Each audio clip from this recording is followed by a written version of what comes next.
ketika api itu menyala. Siapa yang tahan untuk berdiri di hadapan Tuhan?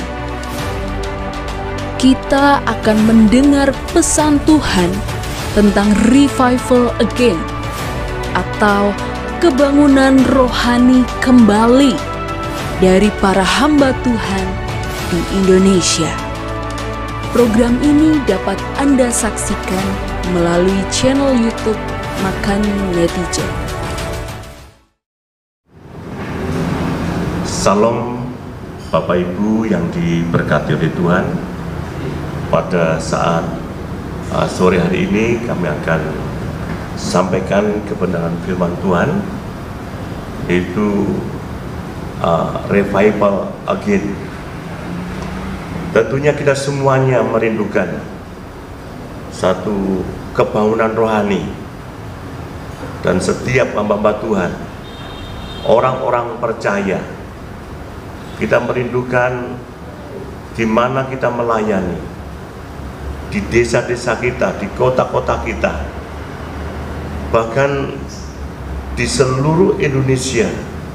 Kita merindukan satu revival again. Kita merindukan satu kebangunan rohani, lawatan Tuhan terjadi.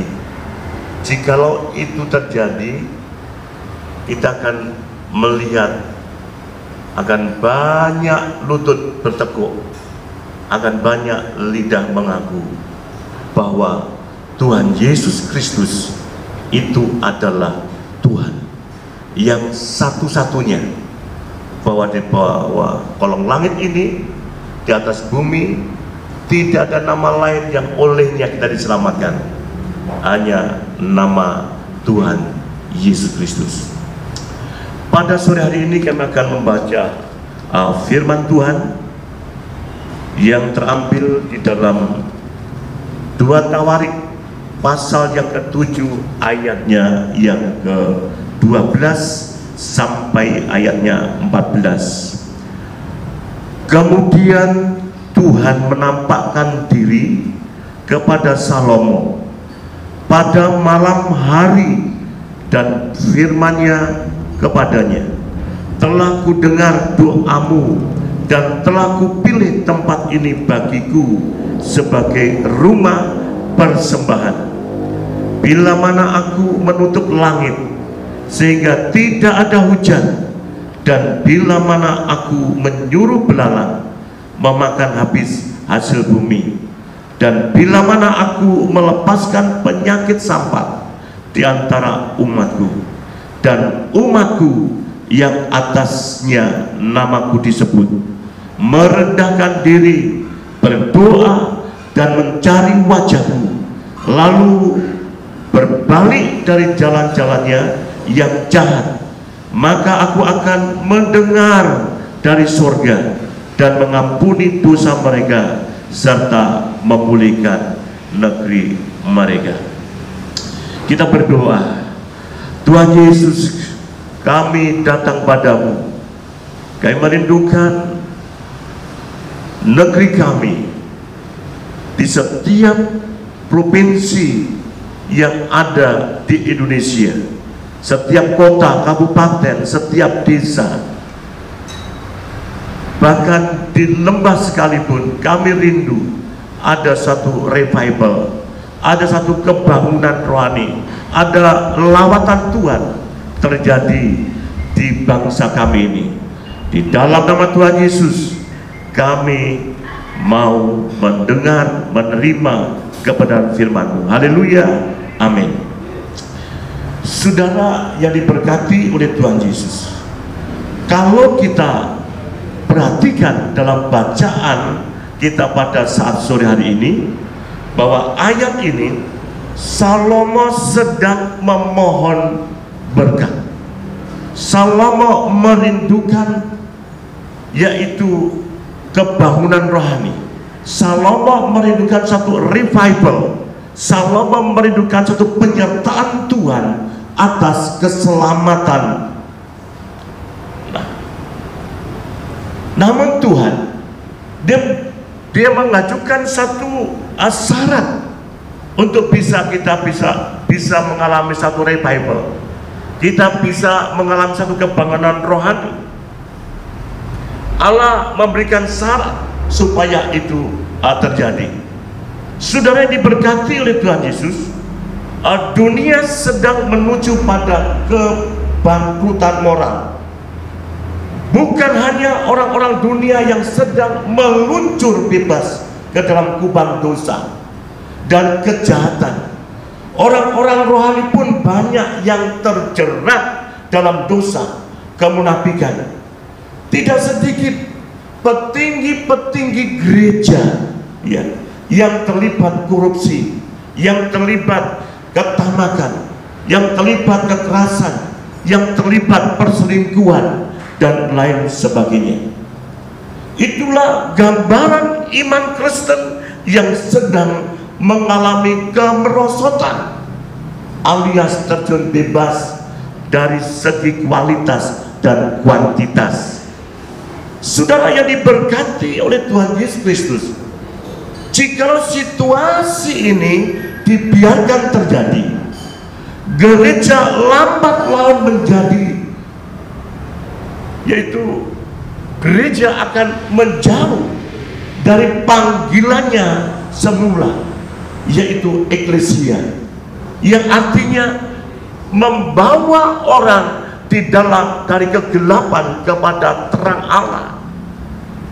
Gereja akan jauh dari rencana Allah untuk membawa jiwa-jiwa yang ada di dalam kegelapan kepada terangnya Allah, pada terang kasih Allah, pada terang Kristus Yesus.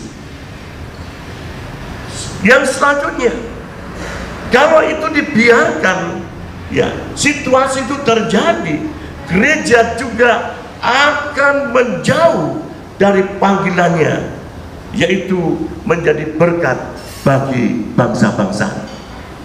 Ya, gereja akan jauh, ya, bahkan akan gagal menjadi berkat bagi bangsa-bangsa. Nah, menghadapi situasi semacam ini, hanya satu yang dibutuhkan, yaitu lawatan Tuhan, yaitu revival, yaitu kebangunan rohani. Nah, untuk itu, untuk ingin umat Tuhan, umat Allah segera berbalik dan meninggalkan berhala-berhala kontemporer, yaitu ya, umat Tuhan harus meninggalkan, yaitu berhala-berhala masa kini, berhala-berhala modern, ya, yaitu meninggalkan hal-hal yang berbau penyembahan modern, seperti orang tidak lagi mencintai Tuhan melebihi, ya, dari segala sesuatu. Allah menginginkan, Tuhan menginginkan setiap orang yang percaya harus mencintai Tuhan melebihi dari pekerjaan, melebihi dari yaitu pernikahan, melebihi dari hobi dan sebagainya. Nah, saudara yang diberkati, dosa dan kesalahan-kesalahan akan membuat ayat 13 itu terjadi dalam hidup kita, yaitu bukan berkat Allah yang turun, bukan hujan berat, dan juga bukan hujan kesuksesan, bukan hujan keberhasilan. Orang akan mengalami kegagalan, di mana yaitu belalang yaitu akan memakan hasil panen, dan bahkan orang mengalami kematian karena Tuhan izinkan yaitu penyakit, ya, wabah itu yaitu datang. Nah, saudara yang diberkati oleh Tuhan, kalau kita perhatikan di dalam 2 Tawarik pasal 7 ayatnya yang ke-14 mengungkapkan yaitu ada 4 rahasia mengalami kebangunan rohani atau mengalami revival, mengalami pemulihan, mengalami lawatan Allah dalam hidup kita, dalam kita bergereja. Yang pertama, merendahkan diri. Dikatakan, jika orang-orang yang menyebut nama Allah, orang-orang yang memanggil nama Tuhan, oleh namaku, nama Tuhan, ya, mereka datang dengan kerendahan hati, dengan kesederhanaan, ya, menjadikan hidup sederhana, maka Tuhan tidak akan mendatangkan penyakit sampar, dan itu semuanya akan berhenti. Penyakit sampar, kegagalan, bahkan yaitu kematian, sakit penyakit, Tuhan akan lalukan, karena yaitu gereja, orang-orang percaya, anak-anak Tuhan, hamba-hamba Tuhan, dia datang kepada Tuhan dengan rendah hati. Ini kita harus rendah hati, datang sama Tuhan, ya, dengan rendah hati dan menyesali itu segala sesuatu yang tidak diperkenan oleh Tuhan. Maka akan terjadi satu pemulihan yang luar biasa. Yang kedua, mencari wajahnya, ya, mencari wajahnya, mencari hadirat Tuhan. Di dalam bahasa Indonesia sehari-hari, di dalam Alkitab itu Ulangan pasal 33 ayat 16, ya, kehadiran Tuhan di tengah-tengah kami akan membedakan kami dari bangsa-bangsa lain di bumi. Nah, jadi Tuhan membedakan orang-orang percaya, orang-orang yang ada di dalam hadirat Allah, maka akan dibedakan dengan bangsa-bangsa lain, orang-orang lain, ya. Kemudian berusaha membuat Tuhan hadir, mengupayakan, berusaha Tuhan itu hadir. Kita bisa bayangkan, kalau Tuhan hadir, kalau Tuhan datang, maka segala sesuatu akan terjadi. Mujizat Allah akan terjadi, ya, lawatan Allah akan terjadi, revival akan terjadi, kebangunan rohani akan terjadi, yaitu dimulai dari keluarga kita, dari Yerusalem, di mana 2-3 orang berhimpun dalam namaku, maka Tuhan hadir, Allah hadir. Ada kebangunan rohani dimulai dari keluarga kita, akan terus, ya, berdampak kepada tetangga, kepada orang lain, kepada orang sekitar kita, bahkan kepada kota-kota di mana kita tinggal, bahkan di kantor-kantor, bahkan di tempat kerja, dan bahkan sampai di negeri Indonesia ini, bahkan sampai seluruh bumi. Nah, kalau kita menghadirkan Allah, kalau kita menghadirkan Allah, tidak ada sesuatu yang mustahil. Kita menanti-nantikan Tuhan. Di dalam Yesaya 45 ayatnya yang ke-19 dikatakan, tidak pernah aku berkata dengan sembunyi atau di tempat bumi yang gelap. Tidak pernah aku menyuruh keturunan Yakub untuk mencari aku dengan sia-sia.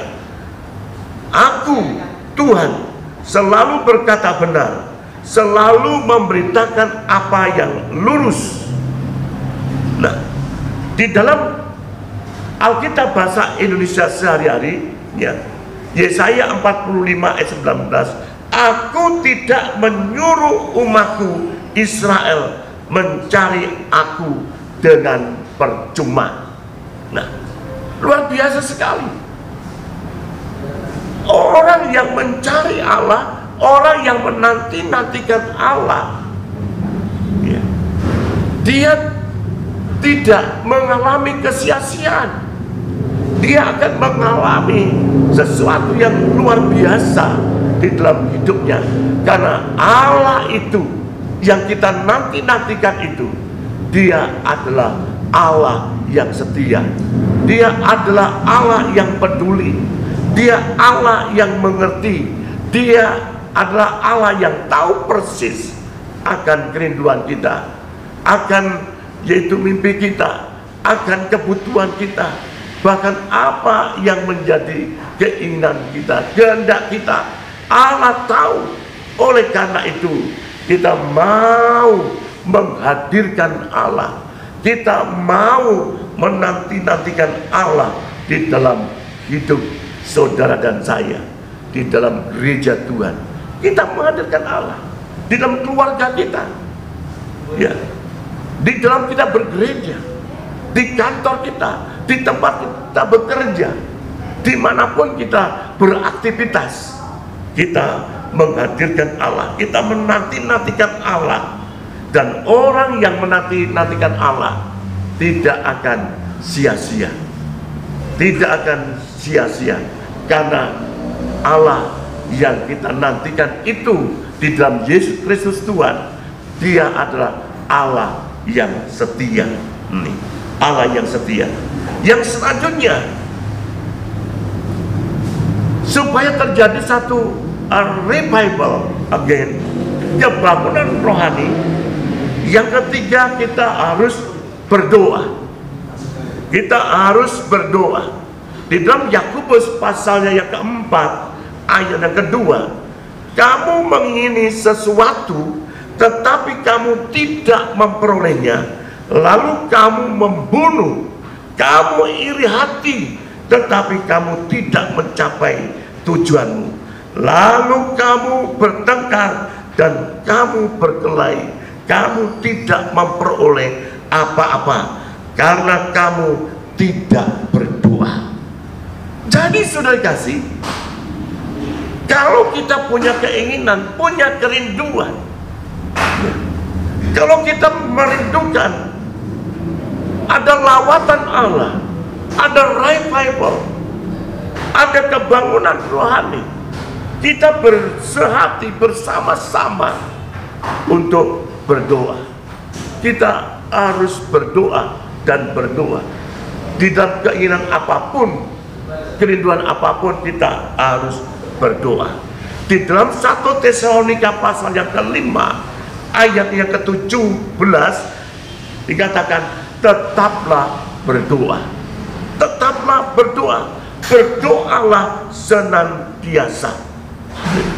Berdoalah senantiasa. Tetap berdoa. Kita berdoa tidak cukup hari ini, tetapi doa itu kita lakukan terus menerus, seperti orang yang bernapas, seperti orang yang membutuhkan oksigen. Ya, kita membutuhkan oksigen setiap saat, setiap waktu. Tatkala kita bernapas, kita membutuhkan oksigen. Begitu juga halnya kita harus berdoa di dalam setiap waktu, setiap saat. Karena dengan doa ini merupakan satu sarana untuk kita bisa itu datang sama Tuhan, untuk kita bisa berkomunikasi kepada Allah yang ada di surga, kita yang ada di bumi. Dan perlu saudara ketahui bahwa Tuhan hanyalah sejauh doa.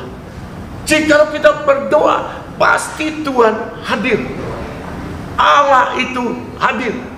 Tuhan itu hadir. Ya. Jadi kuasa doa itu luar biasa. Apalagi didoakan oleh orang-orang yang benar. Seperti suratan Yakobus pasal yang ke-5, dikatakan bahwa doa orang benar adalah besar kuasanya. Berdoa orang benar, doa orang yang ada di dalam Kristus itu besar kuasanya.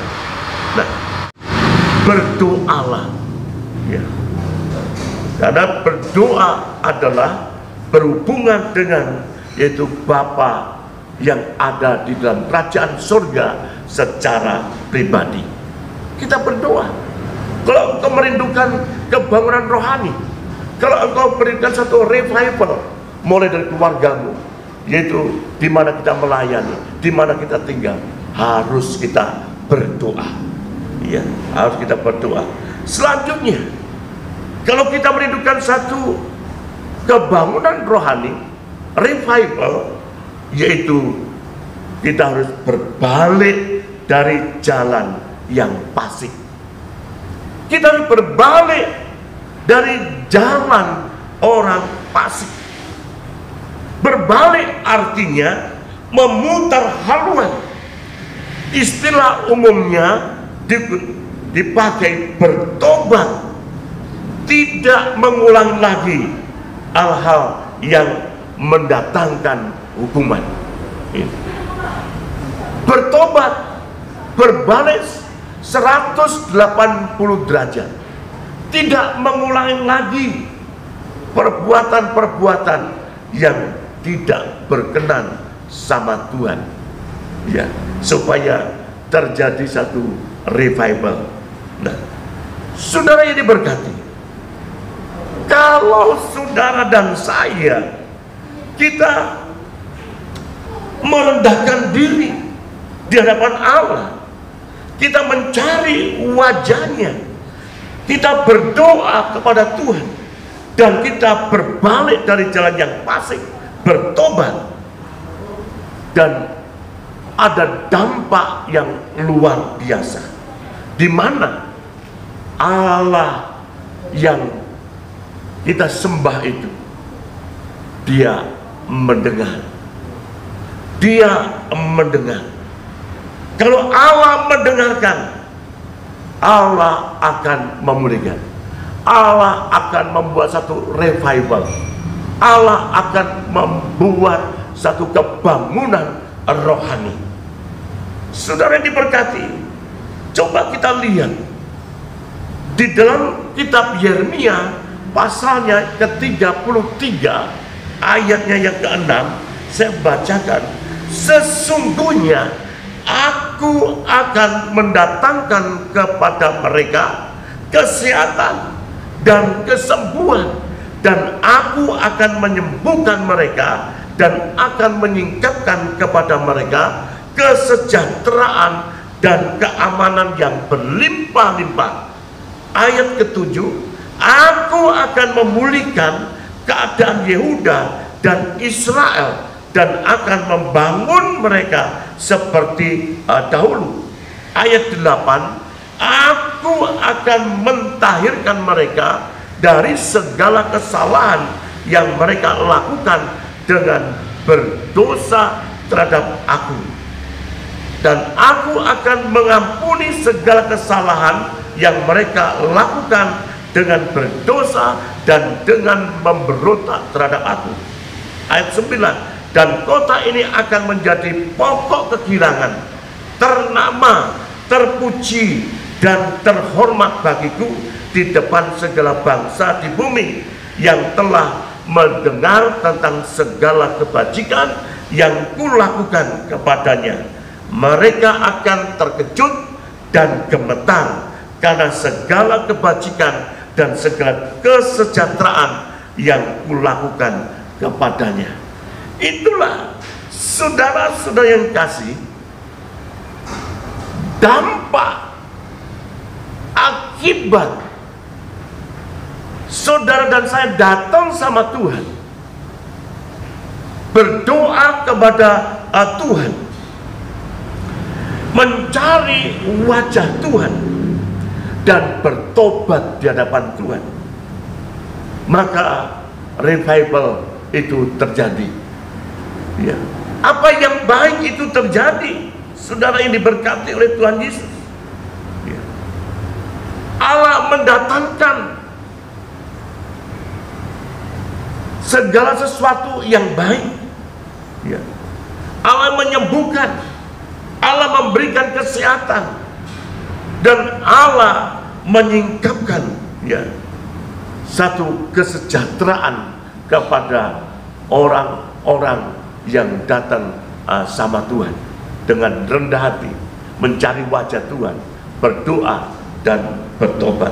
Dan bahkan ya di tempat kita akan menjadi sesuatu kegirangan, menjadi satu kesukaan, menjadi satu kebanggaan, menjadi satu hal yang baik, yang indah.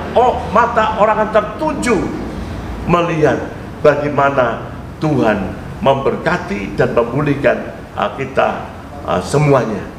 Negeri kita, kota kita, pelayanan kita, bangsa kita ini, yaitu dipulihkan oleh Tuhan. Puji Tuhan, Tuhan memberkati kita semuanya. Kita berdoa. Bapa yang ada dalam kerajaan surga, firman-Mu telah kami sampaikan. Kami rindu Tuhan, supaya sungguh terjadi di tengah bangsa kami, di tengah masyarakat kami, di tengah negeri kami, di mana kami melayani, rumah tangga kami, terjadi satu kebangunan rohani.